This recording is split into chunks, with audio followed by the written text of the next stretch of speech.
আসসালামু আলাইকুম। কি অবস্থা সবার? আই হোপ সবাই সুস্থ এবং ভালো আছেন।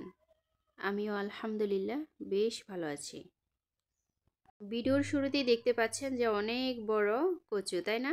আসলে এই কচুগুলো অনেক বড় হয়, খেতে খুবই সুস্বাদু।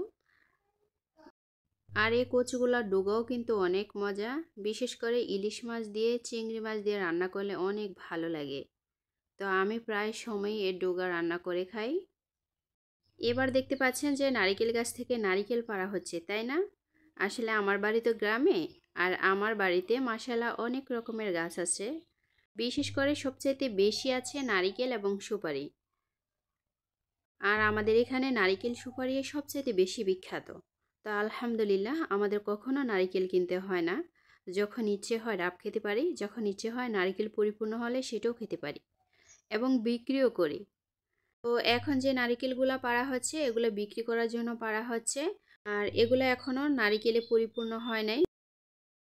বিশেষ করে নারিকেলের ভিতরে পানি বেশি নারিকেলের চাইতে। আর এগুলাকে আমাদের এখানে ডাব বলা হয়। তো এই ডাবের অনেক দাম। আর এখন যেহেতু আস্তে আস্তে শীত কেটে যাচ্ছে, গরম আসতেছে, তো এই ডাবের কিন্তু চাহিদাও বেশি থাকবে এবং দামও বেশি থাকবে। এর আগে অনেক ভিডিওতে শেয়ার করেছি যে আমাদের বাড়িতে অনেক রকমের ফল গাছ আছে, কিন্তু এই নারিকেল গাছটা কিন্তু কখনো শেয়ার করিনি। তো আজকের ভিডিওর মাধ্যমে আপনারা জেনে যাবেন। আর এখন যেহেতু শীতকাল, শীতটা কিন্তু আস্তে আস্তে কেটে যাচ্ছে। তো শীতকালেই কিন্তু হাঁসের মাংস খেতে বেশ ভালো লাগে। তো আজকে আমি এখানে 2টা হাঁস জবাই করে নিয়েছি। আর অনেকে জানেন যে আমি হাঁস মুরগি পালন করি। আর গ্রামে যাদের বাড়ি তারা কম বেশি হাঁস মুরগি পালন করবে, এটাই স্বাভাবিক। আর সত্যি আমার হাঁস মুরগি পালন করতে অনেক ভালো লাগে। আর যখন ছোট থাকে তখন কিন্তু বেশ মায়া হয়। তো নিজের হাতে পালন করে যখন রান্না করে খাই সত্যি অনেক ভালো লাগে। আর কিনে খাওয়ার চাইতে যদি আমি নিজের হাতেই পালন করে খেতে পারি, তাহলে আমার কিনে খাওয়ার কি দরকার বলেন? আর এই হাঁসের মাংস কিন্তু শীতকালেই খেতে ভালো লাগে। তো শীত থাকতে থাকতেই জবাই করে নিয়েছি। এরপর আর কিন্তু খাওয়া হবে না, কারণ গরমকাল আসলে তখন হাঁসের মাংস কিন্তু খেতে ভালো লাগে না। কার কীরকম লাগে আমি জানি না, আমার কাছে একটুও ভালো লাগে না।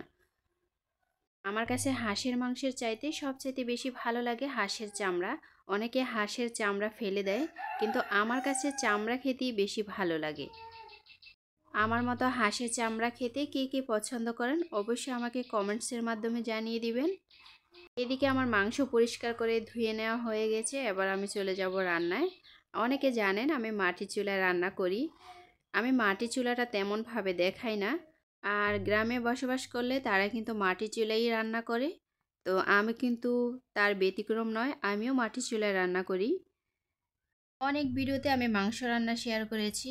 আসলে বেশিরভাগ ক্ষেত্রে বাচ্চা কিন্তু মাংস খেতে বেশ পছন্দ করে, বাচ্চারা। তো আমার বাচ্চাও কিন্তু তার ব্যতিক্রম নয়।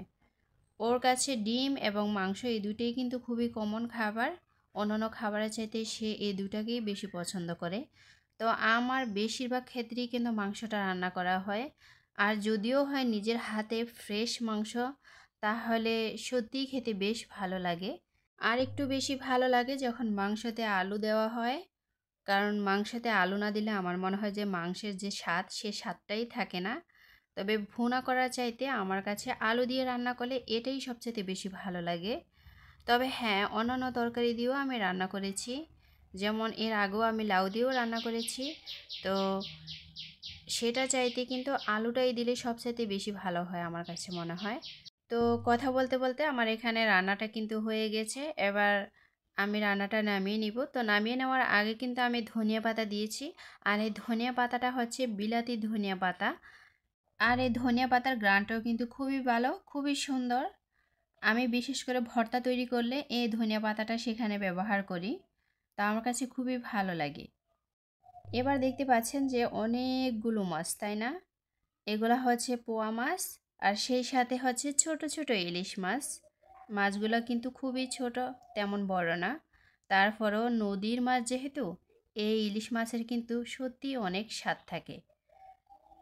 তো আমি এই মাছগুলো অফ ক্যামেরায় কেটে ধুয়ে পরিষ্কার করে নিয়েছি। আজকে মাংস রান্নার পাশাপাশি এখান থেকে আমি পোয়া মাছ ভুনা করব। আর পোয়া মাছ কিন্তু তরকারি দিয়ে রান্না করার চাইতে ভুনা করলেই বেশি ভালো লাগে। তরকারি দিলে আমার কাছে পানসে পানসে মনে হয়। আর এই পোয়া মাছের সাথে যদি একটা আলু ব্যবহার করা হয় তাহলে সত্যিই অনেক মজা লাগে। আলুটা কিন্তু খুবই জনপ্রিয় একটা খাবার। আলুটা কিন্তু সব খাবারেই মানানসই। আমার গ্রামীণ ভিডিও যদি কারো ভালো লেগে থাকে তাহলে অবশ্যই সাবস্ক্রাইব করে আমার পাশে থাকতে পারেন। আর ভিডিও দেখার আগে একটা লাইক দিয়ে ভিডিওটা দেখা শুরু করবেন। তো কথা বলতে বলতে আমার এদিকে মাছ রান্নাটা হয়ে গেছে। আমি মাছটাকে নামিয়ে নিয়েছি। আর মাশাআল্লাহ কালারটাও খুব সুন্দর হয়েছে। তো আজকের মতো এখান থেকে বিদায় নিতেছি। সবাই ভালো থাকবেন। দেখা হবে পরের কোনো ভিডিওতে। আসসালামু আলাইকুম। আল্লাহ হাফিজ।